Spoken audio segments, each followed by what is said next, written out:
வணக்கம். ஜம் செய்திகளுக்காக தமிழ் மொழி. இந்திய நேரப்படி இரவு 8:30 மணி செய்திகள். முதலில் ஜம் தலைப்புச் செய்திகளை காணலாம். 2 நாள் பயணமாக நாளை மேற்கு வங்காளம், ஒடிசா செல்கிறார் பிரதமர் நரேந்திர மோடி. மேகதாது அணைக்கு எதிராக முதலமைச்சர் ஜோசப் விஜய் கொண்டு வந்த தனி தீர்மானம் தமிழக சட்டசபையில் ஒருமனதாக நிறைவேறியது. தேசிய கீதம் 2 முறை பாடப்பட்டது ஏன்? சட்டசபையில் தாவேக திமுக இடையே காரசார விவாதம். ஜார்க்கண்ட் மாநிலத்தில் மின்னல் தாக்கியதில் ஒரே நாளில் 8 பேர் உயிரிழப்பு. லெபனானில் ஹிஸ்புல்லா நடத்திய தாக்குதலில் இஸ்ரேல் ராணுவ வீரர்கள் 4 பேர் உயிரிழப்பு. ஈரான் ஒப்பந்தத்தை மீறினால் குண்டுவீச்சை தொடங்குவோம். ஈரானுக்கு அமெரிக்க ஜனாதிபதி ட்ரம்ப் எச்சரிக்கை. இனி விரிவான செய்திகளை காணலாம். 2 நாட்கள் பயணமாக நாளை மேற்கு வங்காளம், ஒடிசா செல்லும் பிரதமர் நரேந்திர மோடி சர்வதேச யோகா தின நிகழ்ச்சியில் பங்கேற்கிறார். பிரதமர் நரேந்திர மோடி நாளை மேற்கு வங்காளம் செல்கிறார். அவர் ஹக்லி மாவட்டத்தில் நடைபெறும் மேற்கு வங்காள தினத்தில் பங்கேற்கின்றார். இதையடுத்து நாடு முழுவதும் 9,44 லட்சம் விவசாயிகள் பயன்பெறும் வகையில் PM கிசான் திட்டத்தின் 23வது தவணை தொகையாக தலா ரூபாய் 2,000 வீதம் ரூபாய் 18,880 கோடியை விடுவிக்கிறார். இதையடுத்து அன்றைய தினமே ஒடிசா செல்லும் பிரதமர் நரேந்திர மோடி குடியரசுத் தலைவர் திரௌபதி முர்முவுடன் இணைந்து மயூர்பஞ்ச் மாவட்டம் பெஹத்பூர் கிராமத்தில் நடைபெறும் நிகழ்ச்சியில் பங்கேற்கிறார். இதனைத் தொடர்ந்து மீண்டும் மேற்கு வங்காளம் செல்லும் பிரதமர் நரேந்திர மோடி கொல்கத்தாவில் நடைபெறும் சர்வதேச யோகா தின நிகழ்ச்சியில் பங்கேற்கிறார். பின்னர் கடற்படையில் இணைக்கப்பட்டுள்ள 3 புதிய போர்க்கப்பல்களை நாட்டிற்கு பிரதமர் நரேந்திர மோடி அர்ப்பணிக்கிறார். மேகதாது அணைக்கு எதிராக முதலமைச்சர் ஜோசப் விஜய் கொண்டு வந்த தனி தீர்மானம் தமிழக சட்டசபையில் ஒருமனதாக நிறைவேறியது. தமிழக சட்டசபையில் இன்று முதலமைச்சர் ஜோசப் விஜய் மேகதாது அணை விவகாரம் தொடர்பாக தனி தீர்மானம் ஒன்றை கொண்டு வந்து பேசினார்.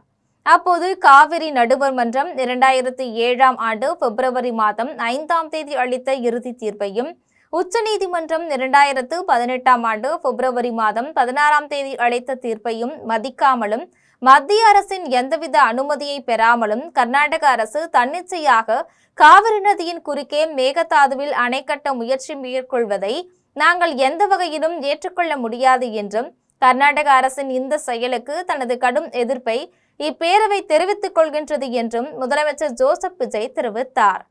மேலும் கர்நாடக அரசின் மேகதாது அணை திட்டத்துக்கு தொழில்நுட்பம், சுற்றுச்சூழல் உட்பட எந்தவித அனுமதியும் அளிக்கக்கூடாது என மத்திய அரசை இப்பேரவை வலியுறுத்துகின்றது என்றும், கர்நாடக அரசின் விரிவான திட்ட அறிக்கையை பரிசீலிக்கவோ, அதன் மீது நடவடிக்கை மேற்கொள்ளவோ அல்லது அதற்கு அனுமதி வழங்கவோ கூடாது என்று மத்திய நீர்வள குழுமத்தை இப்பேரவை வலியுறுத்துகிறது என்றும், கர்நாடக அரசின் இந்த முயற்சியை முறியடித்து தமிழக விவசாயிகள் நலனை பாதுகாத்திட தமிழ்நாடு அரசு எடுக்கும் அனைத்து நடவடிக்கைகளுக்கும் இப்பேரவை தனது ஆதரவை ஒருமனதாக தெரிவித்துக் கொள்கின்றது என்றும் முதலமைச்சர் ஜோசப் விஜய் தெரிவித்தார்.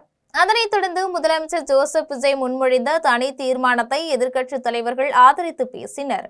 நிறைவாக மேகதாது அணைக்கு எதிராக முதலமைச்சர் ஜோசப் விஜய் கொண்டு வந்த தனி தீர்மானம் ஒருமனதாக நிறைவேற்றப்பட்டது.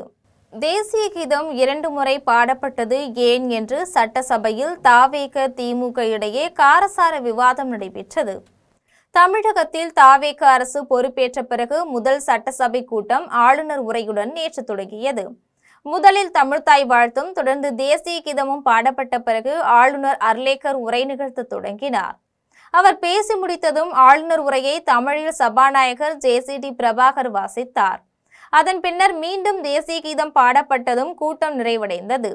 2 முறை தேசிய கீதம் பாடப்பட்ட விவகாரம் சட்டசபையில் இன்று விவாதத்திற்கு வழிவகுத்தது. இது தொடர்பாக திமுக சட்டமன்ற உறுப்பினர் சிவசங்கர் பேசினார். அப்போது அரசு நிகழ்ச்சியில் முதலில் தமிழ்த்தாய் வாழ்த்தும், நிறைவில் தேசிய கீதமும் பாடப்படும். ஆனால் நேற்றைக்கு பேரவையில் தேசிய கீதம் தொடக்கத்திலேயே பாடப்பட்டது. ஆளுநருடன் தாவேக அரசு இணக்கமாக உள்ளது என்றும் தெரிவித்தார். இதற்கு பதிலளித்து பேசிய அமைச்சர் செங்கோட்டையன், தேசிய கீதம் 2 முறை பாடப்படுவதில் தவறு ஏதும் இல்லை, வரவேற்கத்தக்கது என்று தெரிவித்தார். அமைச்சர் ஆதவர்ஜுனா பேசும்போது, ஒரு ஆளுநர் புறக்கணித்த அதே இடத்தில் ஆளுநர் முன்னிலையில் தமிழ்த்தாய் வாழ்த்து பாடப்பட்டது என்றும், 4 வருடங்கள் கழித்து அதை நடைமுறைப்படுத்தியது எங்கள் முதலமைச்சர் என்றும் தெரிவித்தார். திமுக சட்டமன்ற உறுப்பினர் ஏவா வேலு பேசும்போது, முதலில் தமிழ்த்தாய் வாழ்த்து, இறுதியாக தேசிய கீதம் என்பதுதான் காலம் காலமாக பின்பற்றப்படும் மரபு என்று தெரிவித்தார். சபாநாயகர் ஜே.சி.டி. பிரபாகர் பேசும்போது ஒரு முறை இருமுறை அல்ல, எத்தனை முறை என்பதை நான் தான் முடிவு செய்ய வேண்டும். ஒரு முறை 2 முறை பாடப்பட்டது என குற்றம் கண்டுபிடிக்க வேண்டாம் என்றும், ஆளுநருடன் இணக்கமாக இருக்க வேண்டும் என்றே எந்த மாநில அரசும் விரும்பும் என்றும் தெரிவித்தார். ஜார்க்கண்ட் மாநிலத்தில் மின்னல் தாக்கியதில் ஒரே நாளில் 8 பேர் உயிரிழந்ததாக மாநில காவல்துறை தெரிவித்துள்ளது. வட இந்திய மாநிலங்களில் தென்மேற்கு பருவமழை தொடங்குவதற்கு முன்னதாக இடிமின்னல் விபத்துகள் நாளுக்கு நாள் அதிகரித்து வருவதை பெரும் அச்சத்தை ஏற்படுத்தியுள்ளது. இந்நிலையில் ஜார்க்கண்ட் மாநிலத்தில் மின்னல் தாக்கியதில் 8 பேர் உயிரிழந்தனர். 2 பெண்கள் மற்றும் 2 வயது சிறுவன் உட்பட 8 பேர் உயிரிழந்ததாக மாநில காவல்துறை தெரிவித்துள்ளது. உயிரிழந்த 8 பேரில் 3 பேர் ஹசாரிபாக் மாவட்டத்திலும், மீதமுள்ளவர்கள் பலாமு, லோஹர்தகா, ராம்கர், மேற்கு சிங்பூம் மற்றும் கோடா மாவட்டங்களிலும் உயிரிழந்ததாக தெரிவிக்கப்பட்டுள்ளது. லெபனானின் ஹிஸ்புல்லா நடத்திய தாக்குதலில் இஸ்ரேல் ராணுவ வீரர்கள் 4 பேர் உயிரிழந்தனர். ஈரான் மீது அமெரிக்கா, இஸ்ரேல் இணைந்து கடந்த பிப்ரவரி 28ஆம் தேதி தாக்குதல் நடத்தின. இந்த தாக்குதலை தொடர்ந்து இஸ்ரேல், அரபு நாடுகள் மீது ஈரான் தாக்குதல் நடத்தியது.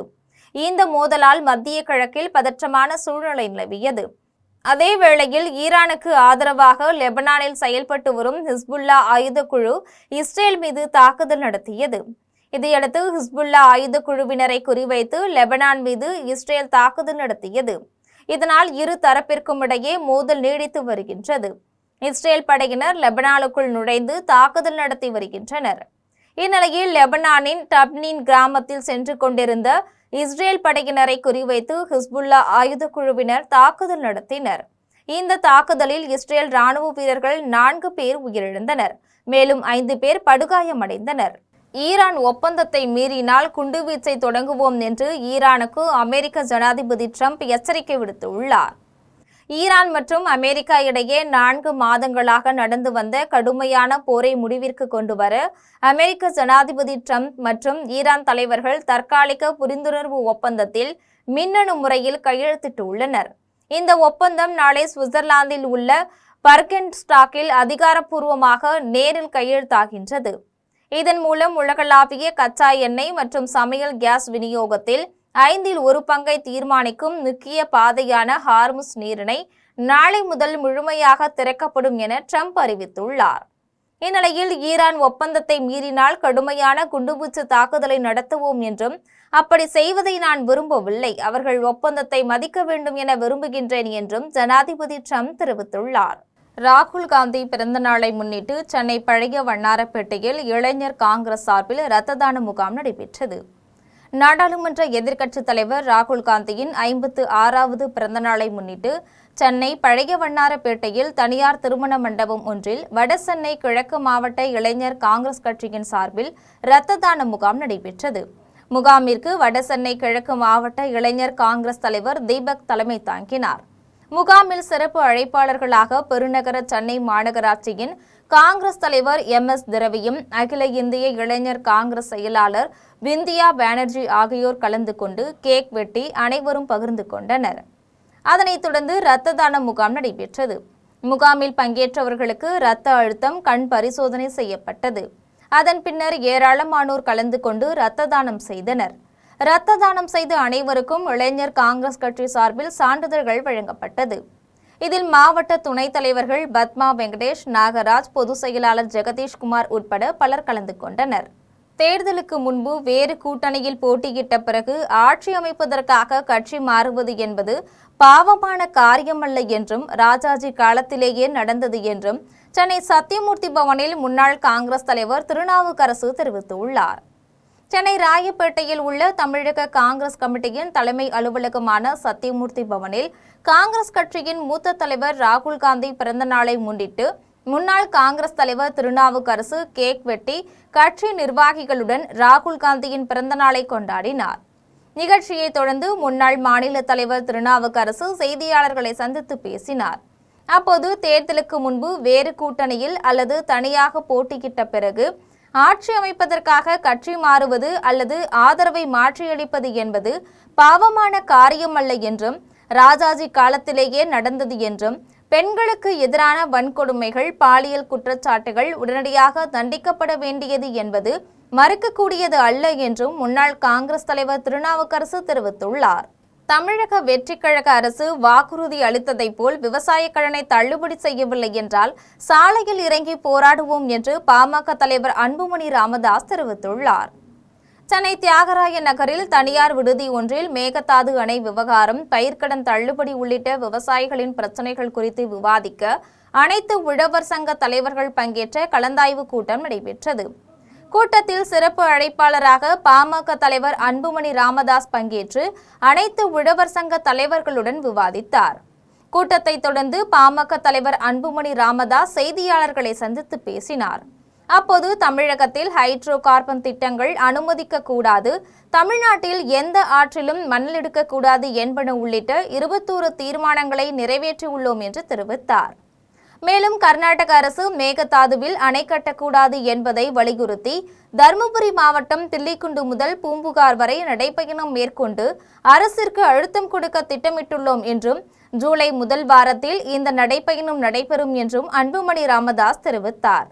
பண்ருட்டி அரசு மருத்துவமனையில் கட்டுப்போடும் பணியில் இருந்த ஊழியரையும் பெண் காவலரையும் தாக்கிய மதுபோதை நபர்களை காவல்துறையினர் கைது செய்தனர்.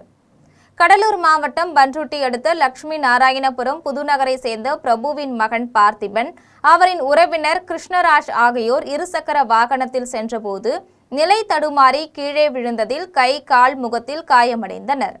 இதனை அறிந்த பார்த்திபனின் தாயார் சுபஸ்ரீ இருவரையும் பண்ருட்டி அரசு மருத்துவமனைக்கு அழைத்து சென்றார். அங்கு கட்டுப்போடும் பணியில் இருந்த ஊழியர் கார்த்திபனிடம் மதுபோதையில் இருந்த பார்த்திபன், கிருஷ்ணராஜ் ஆகிய இருவரும் தகராறில் ஈடுபட்டு கார்த்திபன் மற்றும் பெண் காவலரையும் தாக்கியதில் அவர்களுக்கு லேசான காயம் ஏற்பட்டது.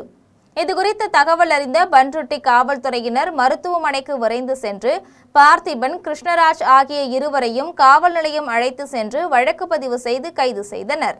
கடலூர் மாவட்டம் காட்டுமன்னார் கோவிலில் ராகுல் காந்தியின் பிறந்தநாளை காங்கிரஸ் கட்சியினர் பட்டாசு வெடித்தும் பொதுமக்களுக்கு இனிப்புகள் வழங்கியும் கொண்டாடினர். அகில இந்திய காங்கிரஸ் கட்சியின் மூத்த தலைவர் ராகுல் காந்தியின் பிறந்தநாளை முன்னிட்டு காங்கிரஸ் கமிட்டியின் மாநில துணைத் தலைவர் முனைவர் KI மணிரத்தினம் அறிவுறுத்தலின்படியும், முன்னாள் இளைஞர் காங்கிரஸ் கட்சியின் முன்னாள் துணைத் தலைவர் கமல் மணிரத்தினம், இளைஞர் காங்கிரசின் துணைத் தலைவர் அரவிந்த் மணிரத்தினம் ஆகியோரின் வழிகாட்டுதலின்படியும் கடலூர் மாவட்டம் காட்டுமன்னார் கோவிலில் காங்கிரஸ் கட்சியின் மாநில பொதுக்குழு உறுப்பினர் மணிமொழி தலைமையில் காங்கிரஸ் கட்சியினர் திரளாக கலந்து கொண்டு பட்டாசு வெடித்தும் பொதுமக்களுக்கு இனிப்புகள் வழங்கியும் ராகுல் காந்தியின் பிறந்தநாள் விழாவை கொண்டாடினர். விழாவில் மாவட்ட துணைத் தலைவர் ஆசிரியர் ராமன், நகர தலைவர் அன்வர், வட்டார தலைவர்கள் சங்கர், ஜெயசீலன், மாவட்ட செயலாளர் ஷானு ஜாகிர் ஹுசேன், அண்ணாதுரை மற்றும் கட்சி நிர்வாகிகள் ஜின்னா, ஜோதிபாசு, இளைய அன்பழகன், தெம்மூர் செல்வம், தம்பியா பிள்ளை, ராஜா மாணிக்கம், ராமலிங்கம், தெய்வநாயகம், வேலாயுதம், வீராசாமி, முருகன், அழகுராஜன், வேல்முருகன், ராஜன், கண்ணதாசன் உட்பட பலர் கலந்து கொண்டனர். சமையல் எரிவாயு, பெட்ரோல், டீசல் உள்ளிட்ட அத்தியாவசிய பொருட்களின் விலையை மத்திய அரசு குறைத்திட வேண்டும் என வலியுறுத்தி வந்தவாசியில் மார்க்சிஸ்ட் கம்யூனிஸ்ட் கட்சியினர் கண்டன ஆர்ப்பாட்டத்தில் ஈடுபட்டனர். திருவண்ணாமலை மாவட்டம் வந்தவாசியில் அஞ்சல் அலுவலகம் அருகில் சமையல் எரிவாயு, பெட்ரோல், டீசல் உள்ளிட்ட அத்தியாவசிய பொருட்களின் விலையை மத்திய அரசு குறைத்திட வேண்டும் என வலியுறுத்தி மார்க்சிஸ்ட் கம்யூனிஸ்ட் கட்சியின் வட்டார செயலாளர் அப்துல் காதர் தலைமையிலும், வந்தவாசி நகர செயலாளர் N ராதாகிருஷ்ணன் முன்னிலையிலும் கம்யூனிஸ்ட் கட்சியினர் கலந்து கொண்டு கேஸ் சிலிண்டருக்கு மாலையிட்டும் பெட்ரோலிய பொருட்களையும் 100 நாள் வேலை திட்ட உபகரணங்களையும் காட்சிப்படுத்தி கண்டன ஆர்ப்பாட்டத்தில் ஈடுபட்டனர்.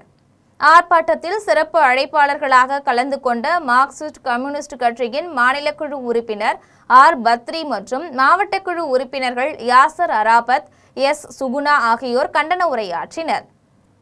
ஆர்ப்பாட்டத்தில் உரம் மற்றும் இடுபொருட்களின் விலையை குறைத்திட வேண்டும், முந்தைய சட்டப்படியே 100 நாள் வேலை திட்டத்தை அமல்படுத்த வேண்டும், ஆண்டிற்கு 200 நாட்கள் வேலை வழங்க வேண்டும், தினக்கூலியாக ரூபாய் 700 வழங்க வேண்டும், தொழிலாளர்களின் உரிமைகளை பறிக்கும் புதிய 4 தொகுப்பு சட்டங்களை ரத்து செய்ய வேண்டும் என்பன உள்ளிட்ட பல்வேறு கோரிக்கைகளை வலியுறுத்தினர்.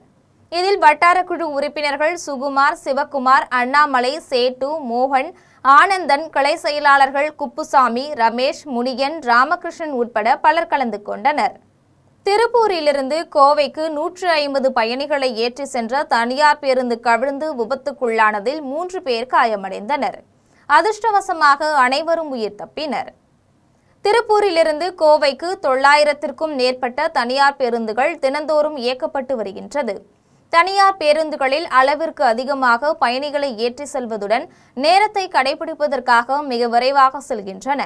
பேருந்தில் இடம் கிடைக்காததால் பள்ளி மாணவர்கள், கல்லூரி மாணவர்கள் அலுவலகத்திற்கு செல்வோர் படியில் தொங்கியவாறு பயணிக்கின்றனர்.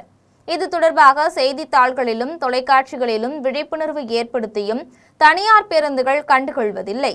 மேலும் போக்குவரத்து துறைக்கு பலமுறை புகார் அளித்தும் நடவடிக்கை எடுக்கவில்லை என குற்றச்சாட்டு எழுந்துள்ளது. இந்நிலையில் திருப்பூரிலிருந்து கோவைக்கு 150க்கும் மேற்பட்ட பயணிகளை ஏற்றிக்கொண்டு சென்ற தனியார் பேருந்து நேரத்தை கடைபிடிக்க வேண்டும் என்பதற்காக அதிவிரைவாக சென்றதால் இன்று காலையில் தேசிய நெடுஞ்சாலையில் நீலாம்பூர் பாலம் அருகே ஓட்டுநரின் கட்டுப்பாட்டை இழந்து பேருந்து கவிழ்ந்து விபத்திற்குள்ளானது. இதில் காயமடைந்த 3 பேரை அருகிலிருந்தவர்கள் மீட்டு தனியார் மருத்துவமனைக்கு அனுப்பி வைத்தனர். இந்த விபத்தில் அதிர்ஷ்டவசமாக உயிர் சேதம் ஏற்படவில்லை. இதனிடையே தீப்பிடித்து எரிய தொடங்கிய பேருந்தை தீயணைப்பு வீரர்கள் அணைத்தனர். விபத்து குறித்து காவல்துறையினர் விசாரணை மேற்கொண்டனர். அவினாசியில சீட்டே ஏற்ற மாட்டாங்க, முழுக்க முழுக்க பைபாஸ்லயே தான் போவாங்க. ஸ்பீடு பாத்தீங்கன்னா வண்டிகளை ஸ்பீடு கண்ட்ரோல்னு கொடுத்துருக்கு. ஆனா இந்த வண்டி ஸ்பீடு கண்ட்ரோல் கொடுத்துமே 110, 120 கிலோமீட்டர் ஸ்பீடுல வண்டி போகுதுன்னா அப்போ இதைய வட்டார போக்குவரத்து அளவுல எந்த மாதிரி ஒரு ஆய்வு செஞ்சாங்க? ஒரு வண்டி ஸ்பீடா போகுது, ஓவர் ஸ்பீடு போகுதுன்னா வேக கட்டுப்பாட்டு கருவி இருக்குன்னு சொல்றாங்க. ஆனா இந்த வண்டிகள்ல மட்டும் எப்படி அந்த வேகம் போகுது, இதை ஏன் அவங்க கண்டுக்கிறது இல்லை, என்ன பண்றாங்கன்னு தெரியல. அதே மாதிரி பேருந்து அதிகமா பயணிகள் ஏற்றிட்டு போறாங்க. ஆரன் உள்ளுக்குள்ள பைப்பாரன். தாராபுரம் அடுத்த சின்னப்புத்தூர் ஊராட்சிக்கு உட்பட்ட நடுப்பள்ளம் பகுதியில் ஆட்டுப்பட்டியில் வெறிநாய்கள் கூட்டமாக புகுந்து செம்மறி ஆடுகளை கடித்து குதறியதில் ரூபாய் 8 லட்சம் மதிப்பிலான செம்மறி ஆடுகள் உயிரிழந்து விட்டதாக விவசாய தம்பதியினர் கண்ணீர் மல்க வேதனை தெரிவித்துள்ளனர். திருப்பூர் மாவட்டம் தாராபுரம் அடுத்த சின்னப்புத்தூர் ஊராட்சிக்கு உட்பட்ட நடுப்பள்ளம் பகுதியில் மாக்காளி என்பவர் தனது மனைவி மகேஸ்வரியுடன் வசித்து வருகிறார். விவசாய கூலி வேலை செய்து வரும் இவர்கள் தங்களது வாழ்வாதாரத்தை மேம்படுத்தும் நோக்கத்தில் தோட்டத்தில் தங்கி பட்டி அமைத்து 75க்கும் மேற்பட்ட செம்மறி ஆடுகளை வளர்த்து வருகின்றனர்.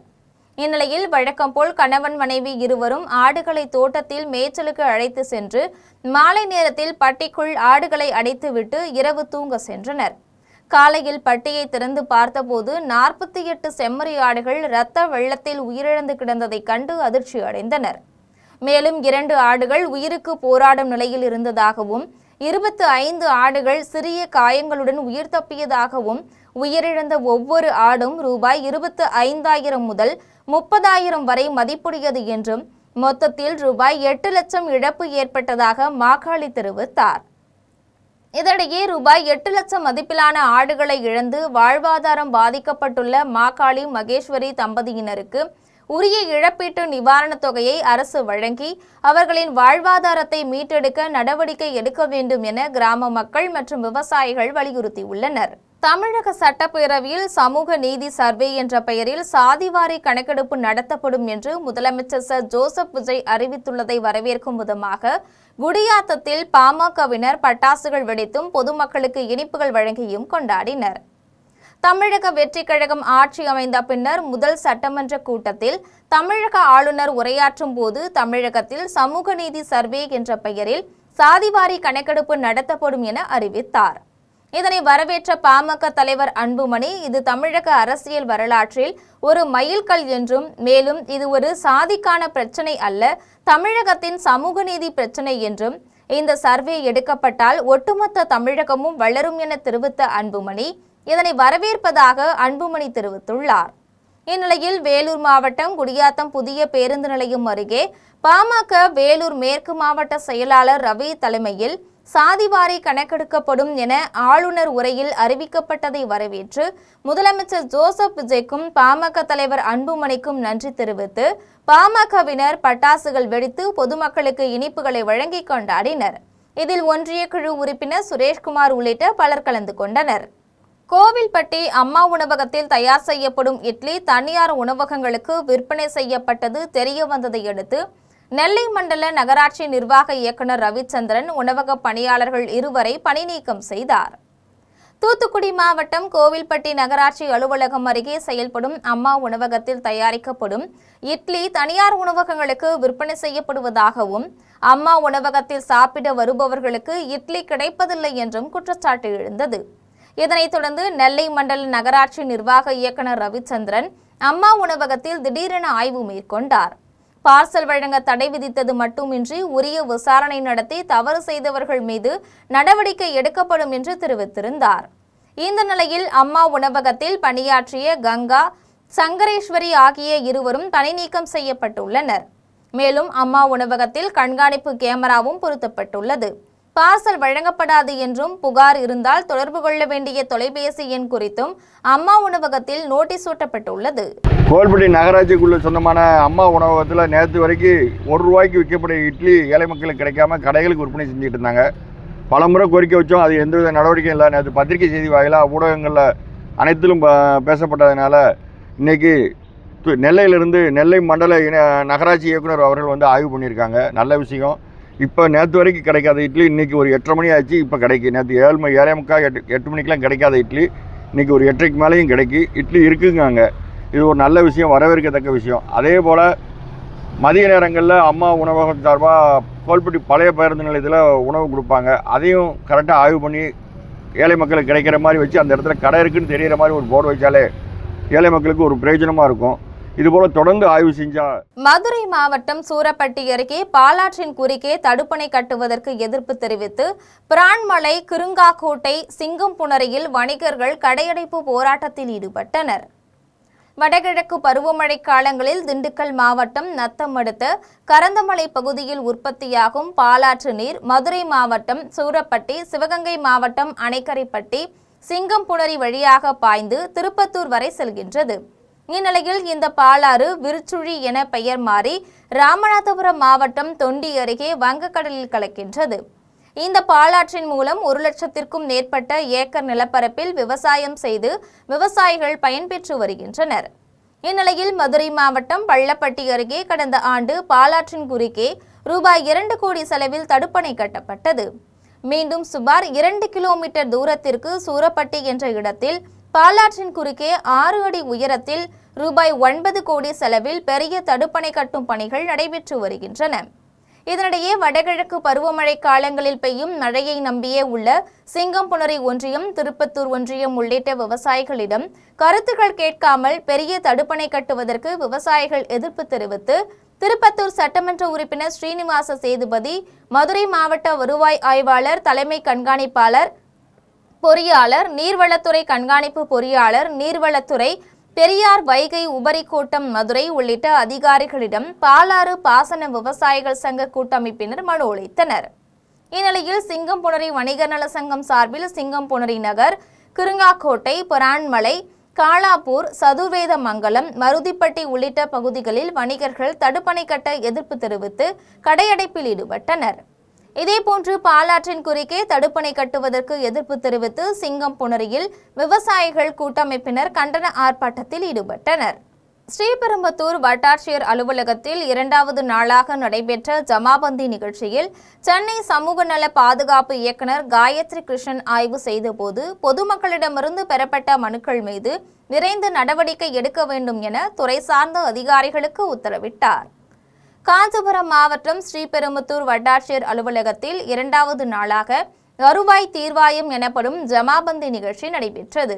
சுங்குவார் சத்திரம் குறுவட்டத்திற்காக நடைபெற்ற ஜமாபந்தி நிகழ்ச்சிக்கு ஸ்ரீபெரும்புதூர் சார் ஆட்சியர் நல்லசிவன் தலைமை தாங்கினார். ஸ்ரீபெரும்புதூர் வட்டாட்சியர் வசந்தி முன்னிலை வகித்தார்.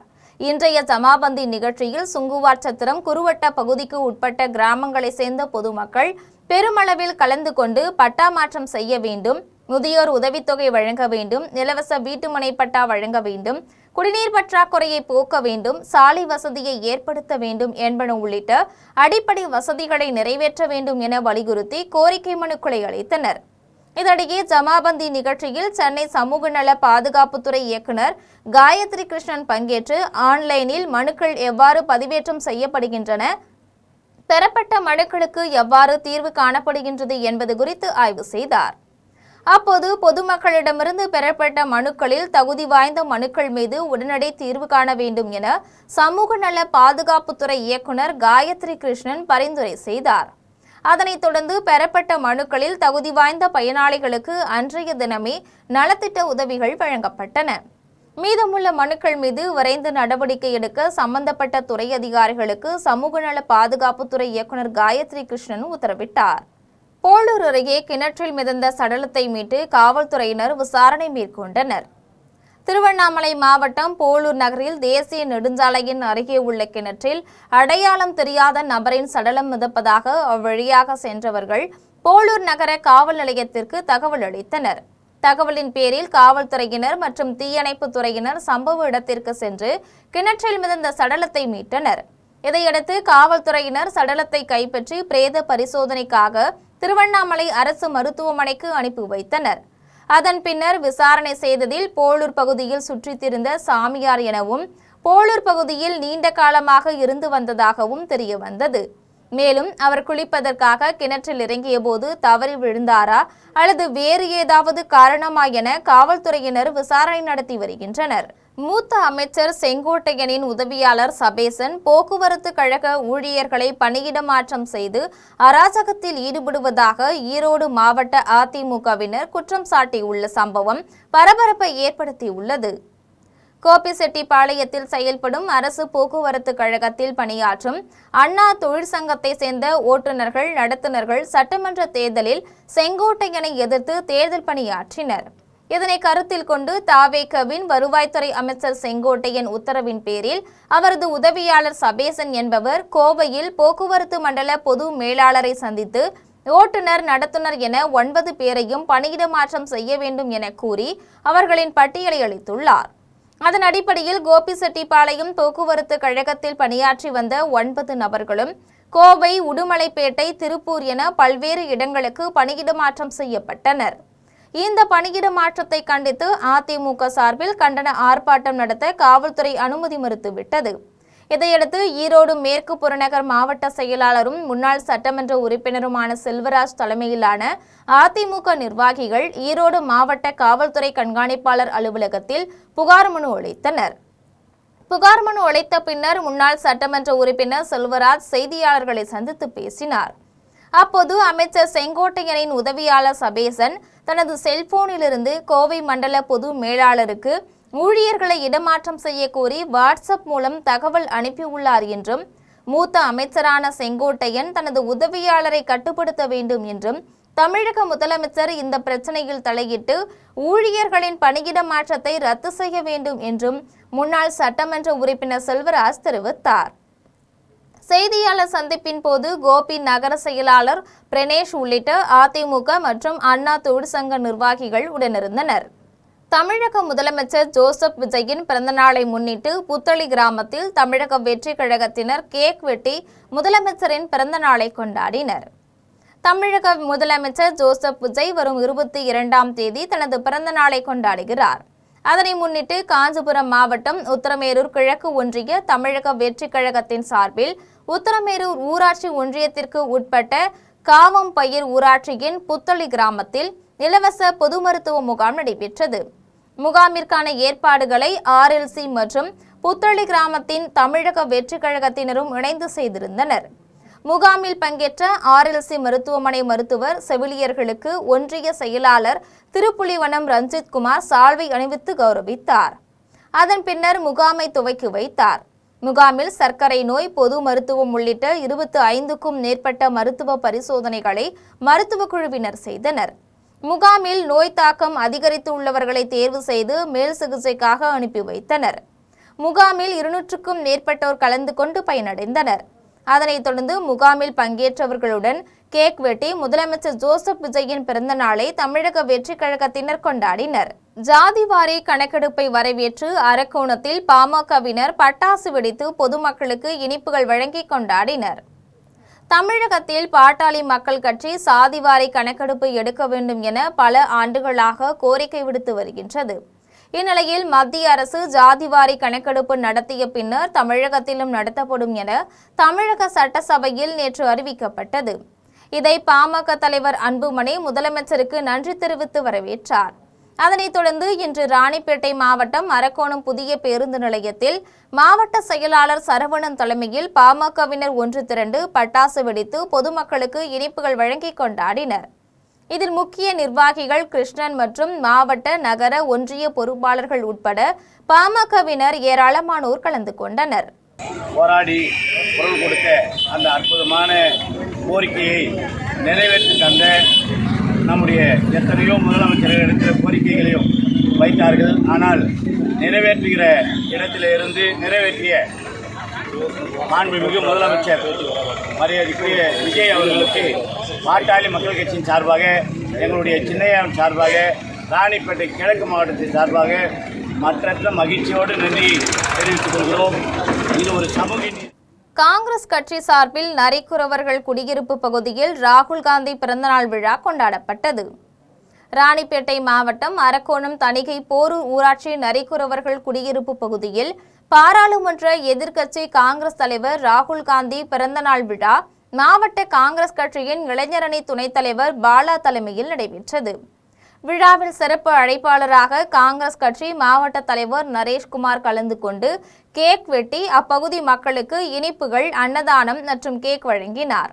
இதில் நரிக்குறவர்கள் தலைவர் மன்னன் மற்றும் காங்கிரஸ் கட்சியின் முக்கிய நிர்வாகிகள் ஏராளமானோர் கலந்து கொண்டனர். மீண்டும் தலைப்புச் செய்திகள். 2 நாள் பயணமாக நாளை மேற்கு வங்காளம், ஒடிசா செல்கிறார் பிரதமர் நரேந்திர மோடி. மேகதாது அணைக்கு எதிராக முதலமைச்சர் ஜோசப் விஜய் கொண்டு வந்த தனி தீர்மானம் தமிழக சட்டசபையில் ஒருமனதாக நிறைவேறியது. தேசிய கீதம் 2 முறை பாடப்பட்டது ஏன்? சட்டசபையில் தாவேக திமுக இடையே காரசார விவாதம். ஜார்க்கண்ட் மாநிலத்தில் மின்னல் தாக்கியதில் ஒரே நாளில் 8 பேர் உயிரிழப்பு.